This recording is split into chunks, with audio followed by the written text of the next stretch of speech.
La politique, Antonin André, bonjour. Bonjour Thomas. Ce matin, l'appel de François Hollande sur le risque Front National. Emmanuel Macron lui a répondu. Il est fier d'être devant Marine Le Pen, mais rien n'est gagné, dit-il. 48 heures, dis donc. Il aura fallu 48 heures et un lanceur d'alerte, en l'occurrence le président de la République, pour qu'Emmanuel Macron réveille sa campagne.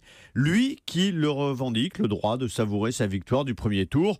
Et c'est vrai, il a gagné sur le papier. Il a gagné même pour le second tour. Sa victoire semble quasi assurée.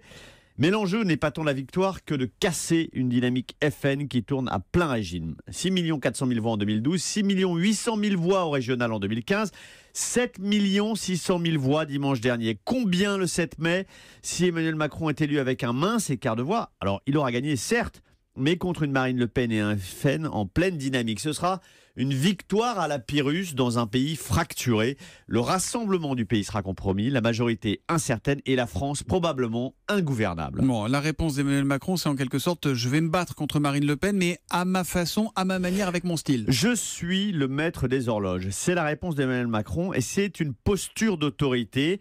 Ne pas céder à l'hystérie, au temps médiatique, à la peur. Le maître des horloges, Emmanuel Macron, a déjà utilisé cette formule pour répondre à ceux à l'automne qui le pressaient de dévoiler son programme, à ceux qui le pressaient avant de déclarer sa candidature, à ceux qui le pressaient de démissionner du gouvernement.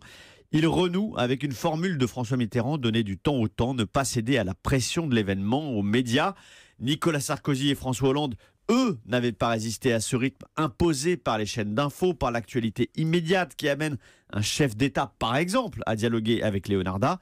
Emmanuel Macron, lui, veut imposer son temps, sa stratégie. Alors, c'est son choix. Il est critiqué pour cela. Et c'est un choix critiquable parce qu'un second tour de présidentiel, c'est un face-à-face tendu. 15 jours, pas davantage, et c'est souvent un duel violent. Or, Emmanuel Macron a donné le sentiment pendant 48 heures de jouer l'évitement. Il doit maintenant mettre les gants et monter sur le ring. L'édito politique signé Antonin André. Notez que tout à l'heure à 8h15, c'est Ségolène Royal qui sera l'invité de l'interview politique d'Europe.